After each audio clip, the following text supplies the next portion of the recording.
নমস্কার, স্পটার নিউজে আপনাদের স্বাগত।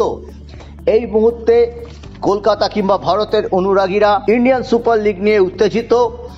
প্রায় সেখানে সাপ লুডোর খেলা চলছে মোহনবাগান এবং বেঙ্গালুরু এফসির মধ্যে, কিন্তু তার চেয়েও অনেক আকর্ষণীয় লড়াই হচ্ছে লা লিগায়।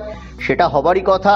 বার্সেলোনা একটা সময় এগিয়ে গিয়েছিল, কিন্তু শেষ তিনটি ম্যাচের মধ্যে দুটিতে হেরে গেছে বার্সেলোনা। ফলে এই মুহূর্তে লিগের শীর্ষে রয়েছে তারা। 15টি ম্যাচ খেলে তারা 34 পয়েন্ট পেয়েছে।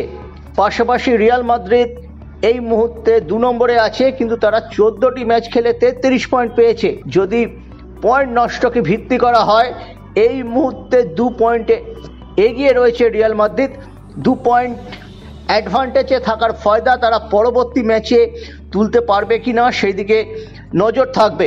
বার্সেলোনা 15টি ম্যাচের মধ্যে 11টিতে জিতেছে, 1টি ড্র করেছে, 3টিতে হেরেছে। পক্ষান্তরে রিয়াল মাদ্রিদ 14টি ম্যাচের মধ্যে 10টিতে জিতেছে, 1টি হার, 3টে ড্র। অ্যাটলেটিকো মাদ্রিদ 15 ম্যাচে 32 পয়েন্ট পেয়ে রয়েছে তৃতীয় স্থানে। তারাও খুব খারাপ জায়গায় নয়, নিঃসন্দেহে খেতাবি দৌড়ে রয়েছে। তারা 15টি ম্যাচের মধ্যে 9টিতে জিতেছে, 5টি ড্র করেছে, ড্রটা একটু বেশি হয়ে গেছে, এবং তারাও মাত্র 1টি ম্যাচে হেরেছে।